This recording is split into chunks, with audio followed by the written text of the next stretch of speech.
Hello everyone, good night आप सभी को। आई होप कि आप सब बहुत ही अच्छे होंगे। At get Priya blogs 187 my YouTube ID. तो जो गाइज आप लोग जो भी नए होंगे तो सब्सक्राइब करना बिल्कुल भी नहीं भूलेंगे, सब्सक्राइब कर देंगे मेरे चैनल को।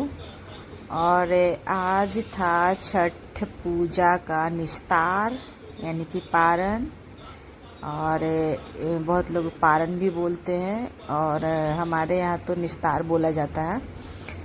और यहाँ पे मॉर्निंग का अर्घ हो रहा है। यहाँ पे मॉर्निंग का अर्घ, तो यहाँ पे जो है ना गड्ढा को खोद करके, मैंने छोटा सा गड्ढा को खांद के और उसमें प्लास्टिक बिछा दिया गया है और प्लास्टिक बिछा करके उसमें पानी भर दिया गया है। और होता है ना कि जब आपके इर्द गिर्द नदी मगर नहीं हो, तालाब वगैरह नहीं है और पोखर वगैरह नहीं है तो कोई ऑप्शन नहीं होता है। काफ़ी दूर जब होता है ना तो ऐसे ही होता है छठ पर्व। और बहुत मैंने रांची वगैरह जगह में या पटना वगैरह में, तो वहाँ पे अपार्टमेंट में तो एक आता है, वो प्लास्टिक का आता है, टब टाइप का होता है, ठीक है, टब टाइप का। और उसी में हवा से उसको मैंने फूंक मार के या पंप से उसको हवा भर करके और रख दिया जाता है और उसी में पानी भर दिया जाता है और उसी में परवैतिन खड़ा होती है। और जैसे कि 2 साल हम जब रांची में थे ना, 2 साल हमारे यहाँ पूजा नहीं हुआ था, छठ पूजा। और चूँकि हमारे फादर इन लॉ मैंने डेथ कर गए थे तो इस कारण नहीं हुआ था, और 1 साल मेरे जेठ जी नहीं रहे तो इस वजह से नहीं हुआ। तो 2 साल जो है ना वहाँ पे अपार्टमेंट में ही हुआ था छठ पूजा। तो फास्टिंग हम रहे थे और खड़ा उपास जिसको बोलते हैं। और मैंने अर्घ नहीं देना है, बाकी कुछ नहीं करना है, लेकिन हाँ फास्टिंग आपको रहना होगा हर हाल में, तभी आपका छठ पूजा जो है, छठ पर्व जो है आपका कंटिन्यू बना रहेगा। और हमारे यहाँ जो है ना छठ पर्व छोड़ छोड़ के नहीं किया जाता है, मैंने कंटिन्यू किया जाता है कि आप छोड़ के नहीं कर सकते कि मन हुआ तो किए, नहीं मन हुआ तो नहीं किए, नहीं, ऐसा नहीं है हमारे झारखंड का रीति रिवाज।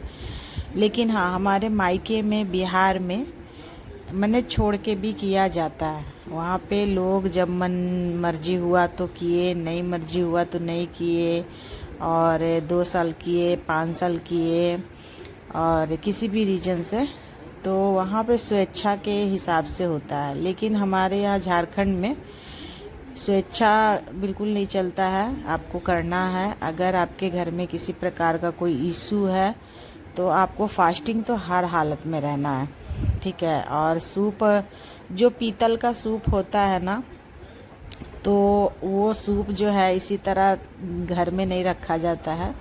उस सूप को ना जहाँ पे छठ वगैरह होता है ना तो वहाँ पे आपको दे देना है, उसको लगा देना है। छठ पूजा में, छठ पर्व में सूप जो है खाली नहीं रहता है घर में, पीतल वाला। तो पीतल का सूप को लगा दिया जाता है, किसी को जो भी पर्व करता है तो उसको दे दिया जाता है। और फल वगैरह खरीद। इसका ओरिजिनल वॉइस जो है ना मुझे म्यूट करना पड़ा, क्योंकि हम जो है ना पहले ओरिजिनल वॉइस में डाले थे, वीडियो को अपलोड किए थे यूट्यूब चैनल पे, लेकिन ना कॉपीराइट आ गया। तो कॉपीराइट आने के वजह से ना हमको डिलीट करना पड़ा, ठीक है। और डिलीट करके फिर हमको अपना वॉइस ओवर करना पड़ रहा है। तो हम यहाँ पे जो है ना मैंने सारा अर्घ वगैरह पड़ रहा था, और शाम वाला अर्घ में उतना भीड़ नहीं था जितना सुबह वाला अर्घ में भीड़ होता है। क्योंकि सुबह में अगल बगल के लोग, सभी लोग हर्षोल्लास के साथ आते हैं, जोश के साथ, उमंग के साथ आते हैं और सूर्य भगवान को अर्घ देते हैं। समापन होता है, निस्तार होता है। और इसमें जो है ना नारंगी कलर का सिंदूर लगाने का प्रचलन है। और छठ पूजा में खास करके बेसिकली आप सारे जगह में देखेंगे कि जो नारंगी कलर का जो सिंदूर होता है उसी का विशेष रूप से इस पर्व में महत्व होता है, ठीक है।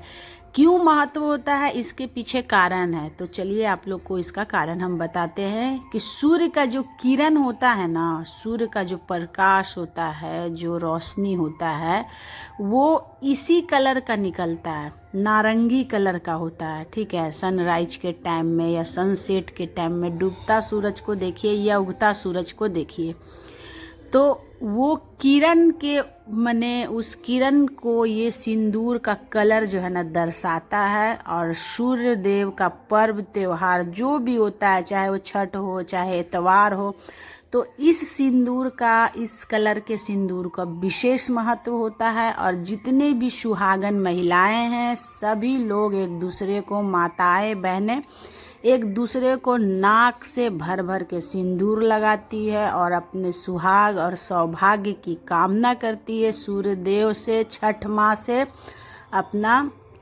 श्रृंगार और सौभाग्य को बनाए रखने का विशेष कामना करती है।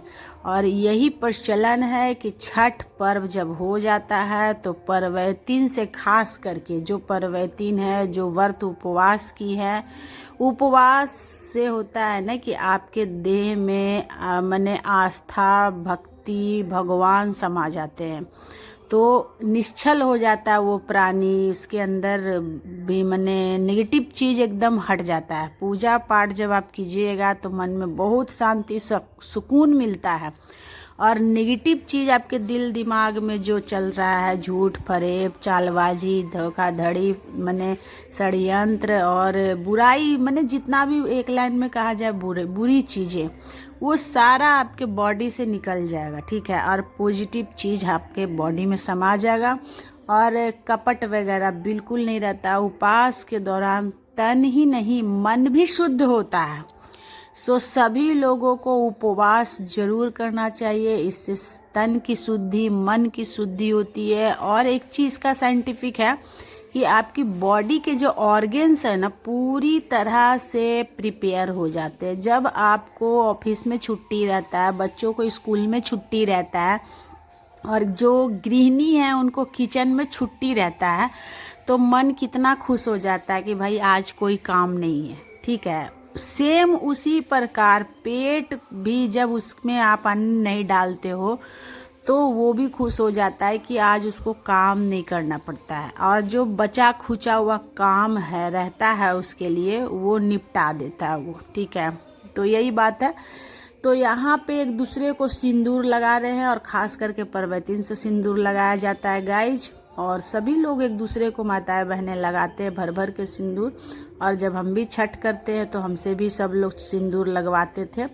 और उसके बाद फिर हम अर्घ वगैरह दे करके वहाँ से निकल जाते हैं अपने घर के लिए, क्योंकि घर में भी मेरा पूजा पाठ नहीं हुआ था। सुबह सुबह उठ करके तो हम वहीं पे चले गए थे, और उसके बाद घर आए तो पूजा पाठ किए, और पास में ही था, 4 कदम के दूरी पर ही था, तो हम पैदल ही चले गए थे, कोई गाड़ी मोटर नहीं, मेरे घर के जस्ट पीछे ही था, बगल में।